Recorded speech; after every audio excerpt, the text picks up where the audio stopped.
শ্রাবণ মাস তো পড়ে গেছে, তাই ভাবলাম আজকে মহাদেবের একটা ড্রয়িং করি।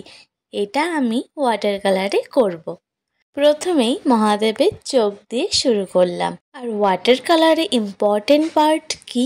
প্রথমে হালকা, তারপরে ডিপ, মানে লাইট টু ডার্ক। জল রঙে আমরা এক কালারের সাথে আরেক কালারকে কি করে মেশাবো? অবশ্যই জল দিয়ে মেশাবো।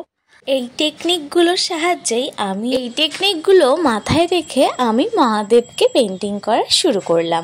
যখনই ভয়েস দিতে নেব বাইরে কিছু না কিছুর আওয়াজ হবে না। গাড়ি যাচ্ছে, এখন বন্ধ। যে ইম্পর্টেন্ট কথাটা বলা শুরু করবো সেই শুরু হবে। হয়েছে, কি আর করবো, এত নয়েজের মধ্যেও ভিডিওর ভয়েসটা তো দিতে হবে। তো চলো তোমাদের সাথে মহাদেব আর পার্বতীর একটা খুব সুন্দর মিষ্টি স্টোরি শেয়ার করি। শিব ঠাকুর কেন পার্বতীকে বিয়ে করতে চাননি? জয় শিব শক্তি। সতীকে হারিয়ে শিব ঠাকুর ধ্যানমগ্ন হয়ে যায়।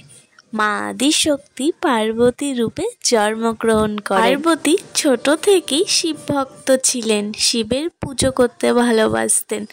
একদিন নারদ এসে পার্বতীকে শিবের সাথে বিয়ের প্রস্তাব দিলে পার্বতী সেই প্রস্তাবে রাজি হয়ে কঠোর তপস্যা শুরু করে। শিব ঠাকুরের ধ্যানভঙ্গ হলেও তিনি পার্বতীকে বিয়ে করতে চান না। দেবী আদিশক্তি যখন সতী রূপে মানুষ রূপে জন্মগ্রহণ করেছিলেন তখন তার কিচ্ছু মনে ছিল না। আর যখন তার মনে পড়ল তখন তিনি আগুনে নিজেকে শেষ করে দিয়েছিলেন। তেমনই পার্বতীরও কিছু মনে নেই। তাই শিব ঠাকুর চেয়েছিলেন এমনটা যাতে আর না হয় যেমনটা দেবী সতী করেছিলেন।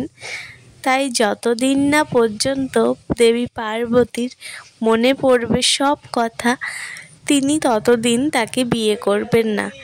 শিব ঠাকুর বলেছিলেন দেবী পার্বতীর সব যদি মনে পড়ে যায়, তাদের যদি আবার পুনর্মিলন হয়, তাদের যদি আবার বিয়ে হয়, তবে সেই দিনটাকে তিনি পৃথিবীর সবথেকে বড় দিন করে দেবে, যা হলো মহাশিবরাত্রি। আচ্ছা, স্টোরিটা তোমাদের কেমন লাগলো? এই স্টোরির মাঝে কিন্তু আরও নানান স্টোরি রয়েছে, নানান ইন্টারেস্টিং গল্প রয়েছে, যেগুলো এই ভিডিওটা বলতে পারলাম না যেহেতু অনেক লম্বা হয়ে যেত ভিডিওটা, তাই ওটা নয়, অন্য কোনো ভিডিওটা শেয়ার করবো যদি দেখি এটাতে 1000 ভিউজ চলে আসে। অনেকটাই কালার করে ফেললাম গল্প করতে করতে, আরও অনেকটা বাকি আছে। এটা কিন্তু পার্ট 1 ছিল। পার্ট 2তে চুল, গলা, বাকি অ্যাক্সেসরিজ যা আছে আর কি সেগুলোকে কালার করব অ্যান্ড ডিটেলসগুলো অ্যাড করব। তো আজকের জন্য এতটুকুই থাক, দেখা হচ্ছে নেক্সট পার্ট 2 ভিডিওতে। টাটা।